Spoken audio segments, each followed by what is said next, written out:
Okay, guys, this is biology, section 32.3. I wanted to go back to 32.2 first because there were some images that I wanted to show you.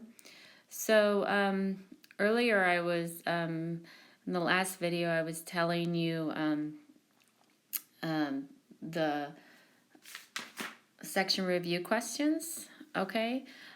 So let me go back to that real quick. Hold on. So on page 946, you have your understand main ideas summary section questions. So for number 1, it was on this page, okay? And it said list and describe the functions of the axial skeleton and the appendicular skeleton, okay? So you can see the axial includes the skull, the vertebrae column, the ribs, and the sternum. The appendicular skeleton includes the bones of the shoulders, arms, hands, hips, legs, and feet. Okay. For number 4, it says construct a classification scheme for all the bones shown in this figure. So this is basically what they wanted you to do, was this skeleton right here. Okay. You don't have to draw the skeleton. Maybe just do well, I don't know. You could do, because it says classification scheme. So I guess you could just redraw it if you wanted to. Obviously, you don't have to draw the skeleton if you don't want to. You could maybe put it in columns or something, okay? And then also in 32.2, I skipped the vocabulary word red bone marrow, and I believe also right above that, or right below that, I'm sorry, is yellow bone marrow. So include that in your vocabulary. And then number 3 in 32.2, it says compare the body's mechanisms for repairing a fractured bone with the original development of the bone. Okay, so that is on in under fractures, okay? And I know I read that to you, but sometimes it's better if you can see it, okay? So, all right, so I just wanted to go back and show you guys that. I felt like I left something out with that one. And then also we had talked about, or I had talked about, another area where you can collect information for your summaries. This is at the end of the chapter, and for each section, it gives you kind of the main points. So you can also include some of this in your summary, okay? And then over here, if you want a quick look at your vocabulary is all here, okay? All right. So let's get started on 32.3. Okay, so we have smooth muscle. Many hollow internal organs, such as the stomach, intestines, bladder, and uterus, are lined with smooth muscle. Smooth muscle is called involuntary muscle because it cannot be controlled consciously. So you can't make your stomach do things. It does it on its own. Okay?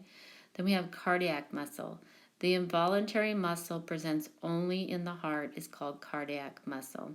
Cardiac muscle cells are arranged in a network or web that allows the heart muscle to contract efficiently and rhythmically. Okay, we have skeletal muscles are muscles attached to the bones by tendons, and when tightened or contracted cause movement. Skeletal muscles are voluntary muscles that are, so you don't have to write all that for your vocab, but this is one of the questions that we'll go back and look at. It's going to be, I believe, 1 or 2 that is at the end of the section questions. So for skeletal muscles, you're just going to put attached to bones by tendons and when tightened or contracted cause movement for vocabulary.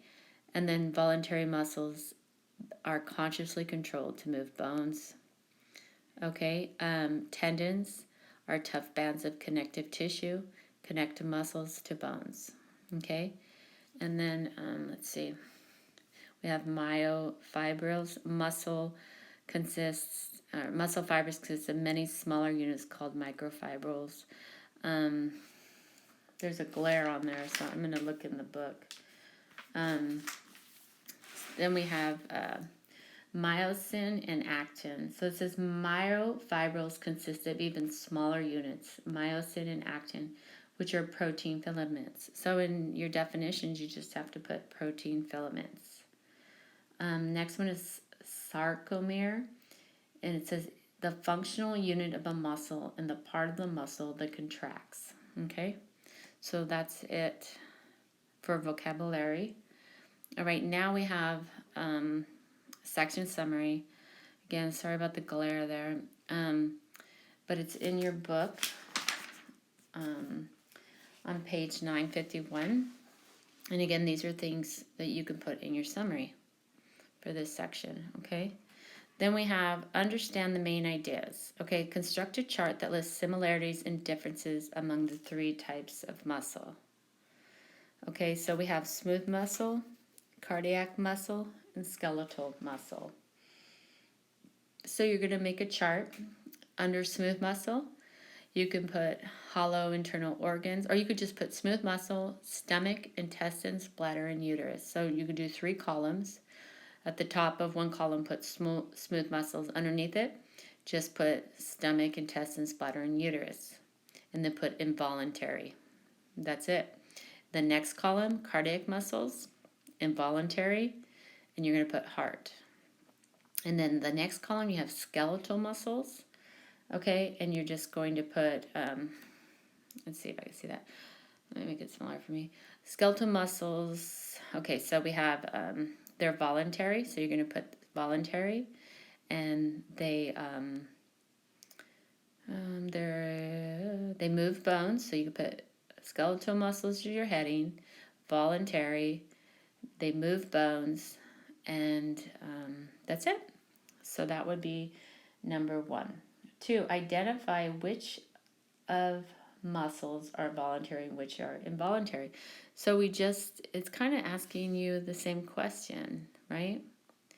So let's see. Let's go back here.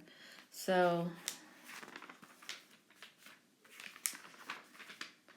all right. So we know that smooth muscles are involuntary, okay?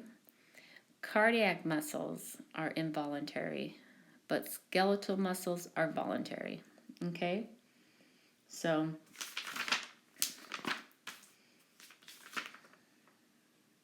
okay, so that's it for number 2. Okay, I know it says 1 on there, but 1 and 2 were kind of the same kind of questions, okay? So 1 and 2. 3, explain why aerobic respiration occurs before lactic acid fermentation in most muscles. So we're on number 3 now, okay? So muscles like those of the athletes, blah, blah, blah, must rely on the anaerobic process of lactic acid fermentation for energy, okay? Says during exercise, lactic acid builds up in muscle cells, causing fatigue. Excess lactic acid enters the bloodstream, and this stimulates rapid breathing. After resting for a short time, adequate amounts of oxygen are restored, and lactic acid is broken down. Okay. 4, compare the role of mitochondria in slow twitch and fast twitch muscles. Okay. So you could see that. So then, let's see, that's on this, let's see, what page is that? It is on page 951, okay? Slow muscles, or slow twitch muscles contract more slowly than fast twitch muscle fibers. Slow twitch muscle fibers have more endurance than fast twitch muscle fibers. And then exercise increases the number of mitochondria in these fibers, but the overall increase in the size of the muscle is minimal. Okay, so at the bottom here where it's highlighted, that's more of a close match to what they're looking for. Okay, so I don't know if you have to write the whole thing, but definitely the bottom section here by number 4, you want to write that, okay, as part of your answer. Okay, so let's look at what will be coming next. So we have the assessment. Okay, this is the end of the chapter assessment. I will be going over this with you in the next video. Okay, so hopefully this was helpful. I will, contact me if it's not, or let me know if you need help or anything. Okay, guys, I'll talk to you later. Bye.